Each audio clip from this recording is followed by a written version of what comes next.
Hello students, welcome to my channel. आज हम class 6 का चैप्टर नंबर 2 और एक्सरसाइज 2.3 का 5th क्वेश्चन करेंगे। ये इस एक्सरसाइज का लास्ट क्वेश्चन है और इस चैप्टर का भी लास्ट क्वेश्चन है। ठीक है ना। तो इस क्वेश्चन को करने के बाद हमारा ये चैप्टर बिल्कुल कंप्लीट हो जाएगा और आपको इस पूरे चैप्टर का एक प्लेलिस्ट मिल जाएगा हमारे चैनल पे, तो आप पूरा चैप्टर वहाँ से कंप्लीट कर सकते हो। ठीक है ना। तो चलिए क्वेश्चन स्टार्ट करते हैं। देखिए क्या कह रहा है, स्टडी द पैटर्न, निम्नलिखित प्रतिरूप का अध्ययन कीजिए। यानी कि जो हमें पैटर्न दिया है ना, इसको हमें देखना है। ठीक है। उसके बाद देखिए, right the next 2 step, can you से हाउ द पैटर्न वर्क। ठीक है, ये मैंने गैप छोड़ दिया क्योंकि हम यहीं पे सॉल्व करेंगे इस क्वेश्चन को। ठीक है ना। देखिए, अगले 2 चरण लिखिए। क्या आप कह सकते हैं कि प्रतिरूप किस प्रकार कार्य करता है। यानी कि जो हमें यहाँ पर दिया हुआ है ना, हमें देखना है कि यहाँ पर इन्होंने कौन सा पैटर्न यूज़ किया है, कि मतलब कैसे ये सॉल्व किया है इन्होंने, और नेक्स्ट हमें 2 स्टेप हमें खुद से लिखने हैं। ठीक है ना। तो सबसे पहले देखना है हमें कि कैसे स्टेप क्या यूज़ करा है इन्होंने। तो देखो यहाँ पर क्या दिया हमें, 1 × 8 + 9।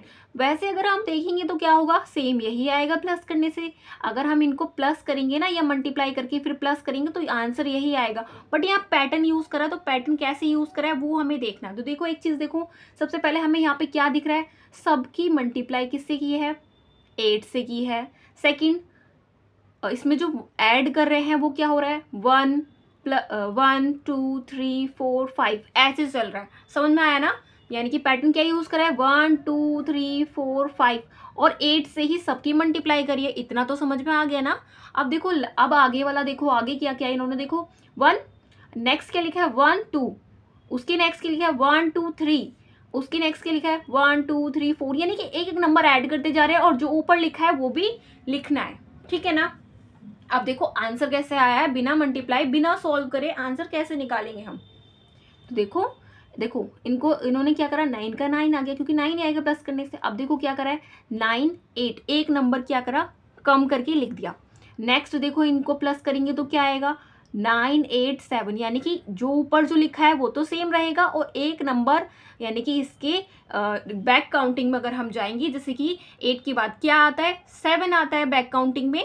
तो ऐसे ही करके बैक काउंटिंग्स चल रही है और जो ऊपर जो हमारा आंसर आ रहा है उसको वो लिखते जा रहे हैं। समझ में आया। जैसे कि 9 है, बैक काउंटिंग में 9 के बाद क्या आता है, 8 आता है और 9 सेम लिखा हुआ है। सेम ऐसे देखो 98 लिखा है, 98 है, बैक काउंटिंग में 8 के बाद क्या लिखते हैं हम, 7 लिखते हैं। सेम यहाँ पर भी देखो 9 8 7, ये डिजिट सेम लिखी। उसके बाद इसके बाद क्या आता है, बैक काउंटिंग में 6 आता है। ठीक है ना।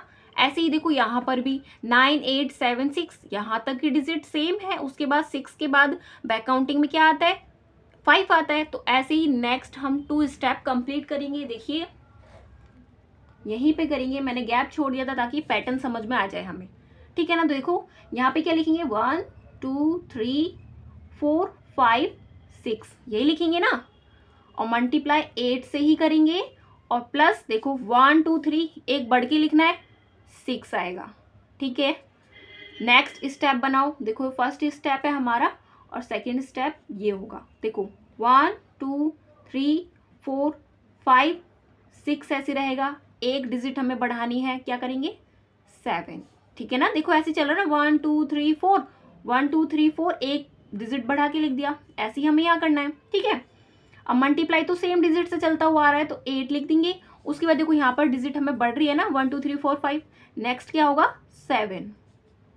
ठीक है। अब देखो आंसर कैसे लिखा है इन्होंने, आंसर क्या लिखा है, पूरी डिजिट लिखनी है और जो लास्ट डिजिट है उसकी बैक काउंटिंग लिखनी है। तो लिख दो 9 8 7 6 5, इसकी बैक काउंटिंग 4। ठीक है।